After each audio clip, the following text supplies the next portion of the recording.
Баршаңызға сәлем. Бүгін сіздерге ащы бұрыштардан жасалған ерекше самсаның рецептін көрсетемін. Ал ендеше кеттік. Ең алдымен осылай ащы ұзынша келген бұрыштарымызды ішін тазалап дайындап алатын боламыз. Бұрыштарымыз жіңішке ұзынша болғаны дұрыс, себебі сол кезде әдемі көрінетін болады. Келесі кезекте осы бұрыштардың ащысын алу үшін 2 сағат суға 2 ас қасық тұз салып батырып қоятын боламыз. 2 сағатқа.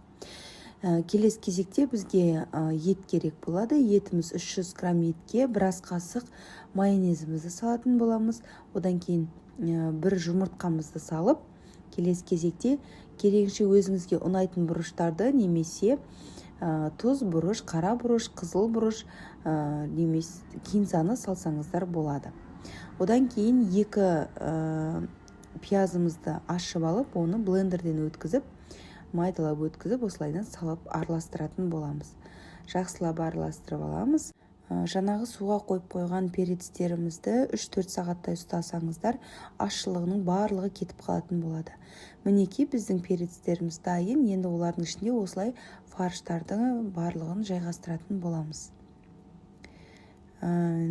Фарштарымызды ащы болып қалады деп уайымдамаңыздар. Барлық ащысы шығып кететін болады.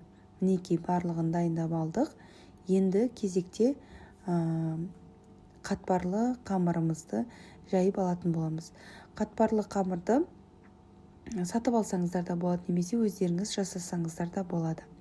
Қатпарлы қамырды осылай жұқа етіп жайып алатын боламыз. 4 бұрышты болғаны дұрыс. Қазір бізге кескен кезде ұзынша қамыр қажет болады. Мінекей осылайынан кескішпен арнайы кесіп алатын боламыз. 1 сантиметрдей болғаны дұрыс, қатты үлкен болмасын.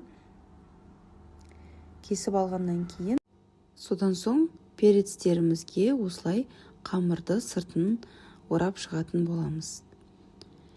Самсамыз өте сочный, дәмді, ерекше, көрінісі өте әдемі болып шығады. Міндетті түрде қонақтар келгенде өздеріңіздің үйдегі жандарыңыздың барлығын қуантып жасап көрсетіңіздер. Мінекей гипстелген перецтеріміз дайын болды, бұрыштарымыз. Осылай барлығын әдемілеп орап шығатын боламыз. Видеода қалай оралғаны көрініп тұр деп ойлаймын. Қараңыздар, бірін кетін бірін орап жатырмыз. Мінекей барлығын орап әдемілеп гипстеп алдық перецтерімізді. Енді оның үстіне жұмыртқаның сарысын жақсылап жағып алып, оның үстінен күнжіт пен макты араластырып, осылай сүйіп шығатын боламыз. Не үшін күнжіт пен мак?